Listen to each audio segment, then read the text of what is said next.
सनी देओल की सौतेली बहन आजकल अपने तलाक के बाद फिर से फिल्मों में सुपर एक्टिव हो गई हैं। हालांकि करीब 2002 के बाद उन्होंने काम करना कम कर दिया था और करीब 14 साल गैप के बाद फिल्मों में फिर से उन्होंने वापसी की है। इस बार वो कैरेक्टर रोल कर रही हैं। जैसे हाल में एक मूवी आई तुझे मेरी कसम, जिसे विक्रम भट्ट ने बनाया है। चूंकि कैरेक्टर आर्टिस्ट के रोल कर रही हैं, ऐसे में उनको बड़ी बड़ी फिल्मों में छोटे मोटे रोल मिलने स्टार्ट हो गए हैं। फिलहाल उनकी सुनील शेट्टी के साथ हंटर, इसके अलावा अजय देवगन की सीरीज भी मिली थी उनको।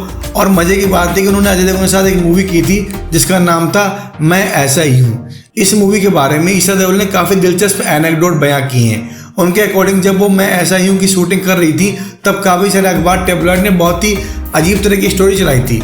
और ये स्टोरी कुछ ऐसी थी जहाँ पर उनका अजय से अफेयर लिंक किया गया था।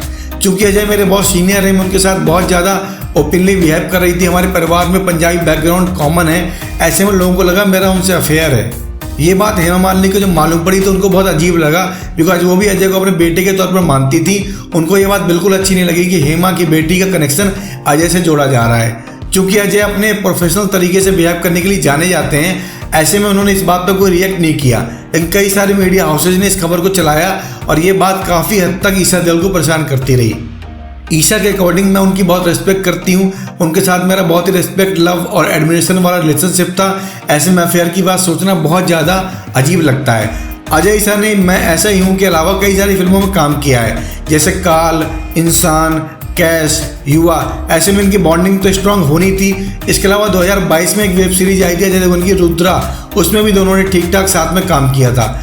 ऐसे में ईशा देओल का ये कहना कि अजय से उनका अफेयर चल रहा है पब्लिक भूल चुकी थी, लेकिन सोशल मीडिया पर इस खबर को उन्होंने फिर से तूल दे दिया है। पुराने पॉडकास्ट, पुराने इंटरव्यू में पुराने दिनों की बात करके कहीं ना कहीं सेलिब्रिटीज आजकल लाइमलाइट तो बटोर लेते हैं, लेकिन पुराने मुर्दे जब उखड़ते हैं तो कई लोगों को तंग भी करते हैं। अब ये अजय ईशा देओल का एंगल किसने सोचा नहीं था, बट अब ये पॉडकास्ट में बात आने से ये बात फिर से सनी देओल को, बॉबी को, ईशा को, यहाँ तक कि हेमा धर्मेंद्र को भी अकॉर्ड कर सकती है।